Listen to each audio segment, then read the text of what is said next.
Voltamos com o terceiro bloco do Ponto a Ponto. Hoje, eu e Mônica Bergman conversamos com Maristela Basso, professora de Direito Internacional da USP.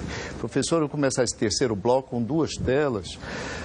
Pesquisa Ipsos, também visão global, final de 2017, algumas condições da guerra é necessária para obter a justiça. Olha como é impressionante essa atitude da opinião pública internacional. Entre os chineses, mais de 70%, entre os americanos, mais de 70%, Índia, Arábia Saudita, o Brasil vem num distante 12º lugar, felizmente aí nessa questão, provavelmente com 42%.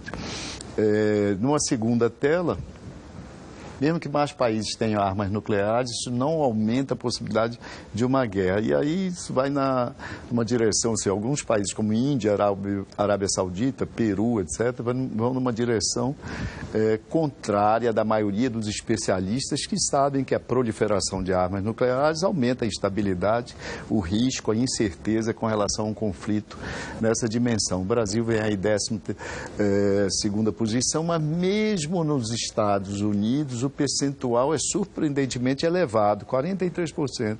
Ou seja, esses 43%, para eles, por exemplo, ter arma nuclear na Coreia do Norte ou ter arma nuclear no Irã, não aumenta a probabilidade de guerra, etc. e tal.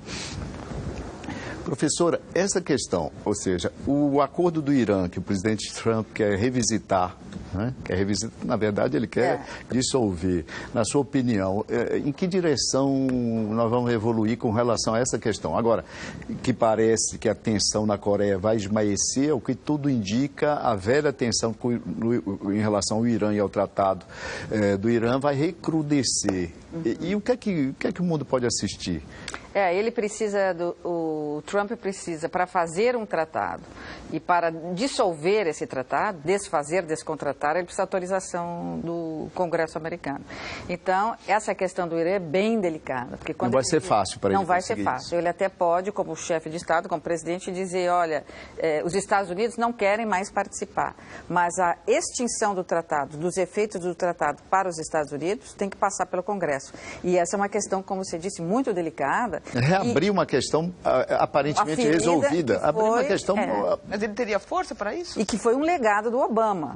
Né? Se nós pensarmos, foi um legado do Obama, um legado dos republicanos. Provavelmente ele não terá força para isso, porque também a população contará, os parlamentares, os homens do Congresso, contarão com a sua base eleitoral. Isso levou tempo para ser equacionado, levou tempo para ser resolvido. A sociedade dá como uma coisa equacionada e ele agora vai revolver, ou vai tentar revolver. A questão do Tratado de Paris, aquele que falava do clima e que era fundamental, ele ainda conseguiu, estava no início do mandato dele, né? Ele tinha recém sido eleito. A questão do clima é mesmo difícil, a gente não sabe até onde o aquecimento global é importante ou não, quer dizer, ele conseguiu driblar até contando com o próprio apoio popular dos lugares onde ele foi eleito. Mas essa questão do Irã é bem mais difícil, né? Ela mexe em feridas que já foram cicatrizadas. Professora, e quais são as perspectivas do Trump em relação à reeleição? Como é que a senhora vê a perspectiva dele, popularidade, capacidade de aglutinação, de vencer? São poucas. Porque existe uma coisa que é difícil, que a gente tem que admitir, né? Que é muito difícil a gente admitir que errou. Mas os americanos já começam a ter um pouco do remorso, um pouco da sensação de que, puxa, eu não votei certo, puxa, esse cara não me representa, não é assim da postura dos demais ex-chefes dos Estados Unidos. Hoje ele está com uns 40% de... Ele está caindo, inclusive, nos lugares onde ele foi eleito. E vai cair mais porque os efeitos agora dessas medidas contra o aço e o alumínio vão trazer desemprego nos Estados Unidos. O Brasil já, não só o Brasil sozinho, mas os demais países vão levar os Estados Unidos à Organização Mundial do Comércio. Mesmo se virando as costas para a Organização Mundial do Comércio, o órgão de solução de controvérsias da OMC é muito poderoso.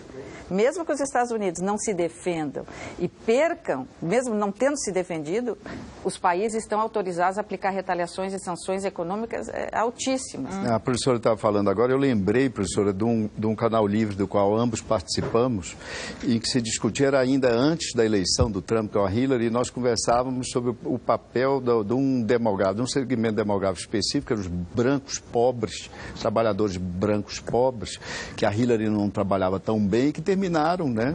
Aí a nossa conversa era meio profética, porque foi esse segmento que terminou dando a vitória ao Trump. E esse segmento, o presidente Trump está perdendo agora, à medida que não consegue reverter o processo de desindustrialização dessas áreas, que, aliás, os especialistas já diziam que era muito difícil, e agora, com essas medidas, ainda tumultua mais qualquer expectativa de recuperação das indústrias dessas áreas. Porque o cinturão do ferrugem é o que precisa, se não vem o aço, nós temos que comprar mais caro, há desemprego, o que vai acontecer?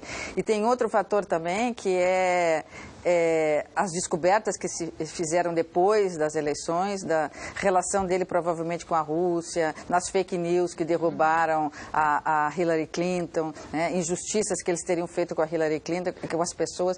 Então, isso também fez com que a postura dele não é aquela. Aumentou a desconfiança em relação a ele.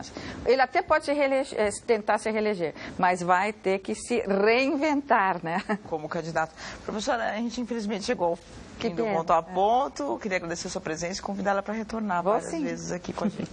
Obrigado pela presença. Entre em contato com a gente pelo e-mail pontoaponto@band.com.br, pelo Twitter @pontoaponto.news, ou acesse nossa página no Facebook. Muito obrigado pela audiência e até a semana que vem. E você pode rever o programa de hoje e todos os que já foram ao ar no site www.bandnewstv.com.br. Muito obrigada pela companhia e até o próximo Ponto a Ponto.